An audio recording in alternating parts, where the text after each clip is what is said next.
ये अमित शाह भूल गए अभिनंदन वाले मामले को? ये दोबारा सर्जिकल स्ट्राइक की बात कर रहे हैं, क्यों? देखिए, T is Indeed fantastic of Pakistan and India must know and must remember that. पहली बात तो ये है कि आजकल वहाँ पे एक फिजा चली हुई है इंतखाबात की। अगले साल के शुरू में वहाँ पे काफ़ी सारे इंतखाबात होने वाले हैं और गोवा में इनका अमित शाह का होम मिनिस्टर का जो बयान है, हाँ। ये इसी की एक कड़ी है। इनको बहुत अच्छे तरीके से पता है कि जब तक ये एंटी पाकिस्तान और एंटी मुसलमान नैरेटिव्स को प्रमोट करते रहेंगे तो उस वक्त तक इनको वोट मिलता रहेगा। लेकिन राजा फैसल साहब, उस नैरेटिव को क्या वो बेच सके? क्या वो नैरेटिव चला? क्या वो उस सर्जिकल स्ट्राइक जिसके ऊपर वो बात करते थे उनका झूठ नहीं पकड़ा गया? क्या अभिनंदन के साथ जो कुछ हुआ वो पूरे भारत और पूरी दुनिया ने नहीं देखा? किस मुंह से बात करते हैं अमित? फरीद, जो भी बात है ना, उनकी वो बॉलीवुड की मूवी बहुत हिट हो गई थी जो कि उन्होंने बाद में बनाई इस सर्जिकल स्ट्राइक पे। आपको भी पता है कि सर्जिकल स्ट्राइक नहीं हुआ था, दुनिया को पता है कि सर्जिकल स्ट्राइक नहीं हुआ था। हमारे उस वक्त के जो DGISPR थे वो दुनिया के तमाम ममालिक के जितने भी यहाँ पे पाकिस्तान में इस्लामाबाद में मौजूद सहाफ़ी थे उनको खुद लेके गए थे कि इंडिया जिस जगह के बारे में वो बात कर रहा है कि वहाँ पे सर्जिकल स्ट्राइक हुआ, 2 दरख्त गिर गए। बिल्कुल। और मेरे ख्याल में तो क्या अभी हम तैयार रहे इस चीज के लिए कि एक बार फिर जो है वो हमारे 2 दरख्त ही वो गिरा के चले जाएंगे? ऑलरेडी हम जो है बिलियन ट्री सुनामी प्रोजेक्ट हम अपने 2 दरख्त ही कुर्बान करेंगे। इससे देखिए, पाकिस्तान हमेशा तैयार था, है और हमेशा तैयार रहेगा। पाकिस्तान की जो आर्म्ड फोर्सेस हैं वो हमेशा तैयार थी, हैं और हमेशा तैयार रहेंगी। उसकी वजह क्या है कि इस वक्त के पाकिस्तान को वो कहते हैं ना कि ना छेड़ मलंगानू, तो भारत को मेरा ये पैगाम है कि ना छेड़ मलंगानू। उसकी वजह ये है कि तकरीबन 16 साल से पाकिस्तान वॉर लड़ रहा है। जंग हमारे लिए को नई नहीं, पाकिस्तान की आर्म्ड फोर्सेस के लिए जंग को नई नहीं। अगर जंग नई होगी तो वो भारत के लिए होगी और फिर पाकिस्तान की तरफ से उनको बता दिया जाएगा कि जंग लड़ी कैसे जाती है। और ये मेरा भारत को पैगाम है, ये उनके रक्षा मंत्री को, उनके होम मिनिस्टर को, मोदी जी को ये मेरा पैगाम है कि अगर तो आप जंग कर रहे हैं ना, तो जिस दिन जंग आप मुसल्लत करेंगे पाकिस्तान के ऊपर तो फिर इस दफा हमने चाय भी नहीं पिलानी। अच्छा, चाय नहीं पिलानी इस दफा नहीं पिलानी। नहीं, वैसे तैयार तो है राजा फैसल साहब, इस दफा नहीं। अच्छा, चाय नहीं पिलाएंगे? नहीं पिलाएंगे। वैसे T is fantastic and you said the party at Pakistan is really and Indeed it's fantastic. वजीर आजम साहब तो अपनी तनख्वाह में उनका शायद गुजारा ना हो, आपका हो रहा है इस बजट में गुजारा? देखिए, मुझे भी आप अवाम का हिस्सा ही समझिए, मुझे भी नहीं, आप अवाम का भी हाँ। क्या आप हैं अवाम का हिस्सा? और मुझे भी ऑब्वियसली मेरा भी घराना जो है वो इसी तरीके से अफेक्टेड है इससे। लेकिन देयर इज समथिंग जो कि ना तो आपको हुकूमत के जो नुमाइंदा हैं वो कहेंगे, ना ही कोई ऑपोजिशन से बैठा हुआ इंसान आपको ये चीज़ कहेगा। पॉलिटिशियन कोई भी नहीं इसकी तरफ हाईलाइट करेगा। लेकिन आपको ये महसूस कैसे होता है जब ये बताया जाता है कि दुनिया में कीमतें कम है, पाकिस्तान में अब भी बहुत सस्ती है? अब मैं आपको कैसा फील होता है?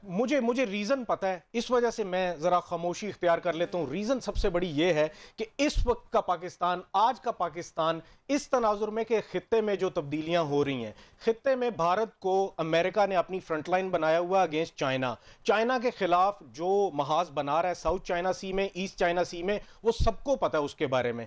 अब उस तनाजुर में पाकिस्तान कहां खड़ा है? पाकिस्तान जहां पे खड़ा है वो इन साहब को भी पता है, आपको भी पता है और मुझे भी पता है। इस वक्त जहां पे पाकिस्तान खड़ा है वो अमेरिका को पसंद नहीं, वो वेस्ट को पसंद नहीं, वो हर एक हरबा वो इस्तेमाल कर रहे हैं जिससे कि ये गवर्नमेंट, इस गवर्नमेंट का सत्यानाश हो जाए। मैं ओपनली कह रहा हूं, मैं ओपनली कह रहा हूं, और वो इस वजह से कर रहे हैं ये सारी की सारी वो टाइटनिंग द न्यूज वाला हिसाब है। ये पाकिस्तान कुरैशी साहब कह रहे थे पाम ऑयल, एडिबल ऑयल, जो उन्होंने मलेशिया की बात की, हाँ, ये वो उसी के कहने पे महंगा बेच रहे हैं। इसकी भी मैं आपको वजह बता देता हूं। इसकी वजह ये है कि सारे के सारे ममालिक इस वक्त सेल्फिश हुए हैं। उसकी वजह ये है कि ये जो 2 साल कोविड के नजर किए गए उसमें इकोनॉमिक एक्टिविटीज नहीं थी, उनके जो लॉसेस थे वो अब पूरे करना चाह रहे हैं। वो महंगी चीजें, वो डॉलर्स अपने लाना चाह रहे हैं अपने मुल्क में। ऑब्वियसली अब वो हमारी उनके साथ जैसे भी हमारे ब्रादराना ताल्लुकात होंगे, उन्होंने वही प्राइस देनी है ना जो सबको दे रहे हैं। हाँ। वो पाकिस्तान को भी वही दे रहे हैं। अब ये चीजें अगर वहां से महंगी आ रही हैं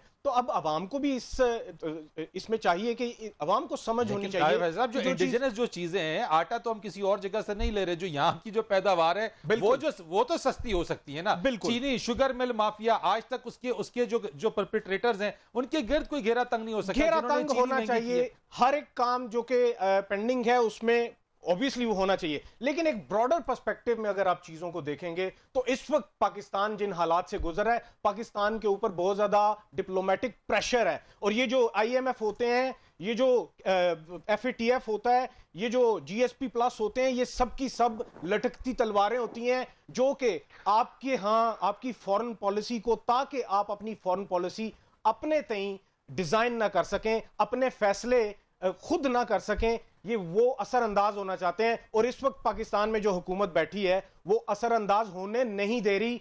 इसी वजह से वो आगे पीछे आपको कहीं जाती उमरा में जाते हुए नजर आते हैं और कहीं और जाते हुए नजर आते हैं, वो हुकूमत के पास नजर नहीं आते। उसकी वजह यह है कि हुकूमत ये डिसाइड कर चुकी है कि अगर अमेरिका भारत को सब कुछ जानते हुए भी अपनी फ्रंटलाइन बना के उसको फेवर देता है और हमें नहीं देता, तो फिर हमें भी अपनी सिमत का खुद तयन करना चाहिए। ठीक है।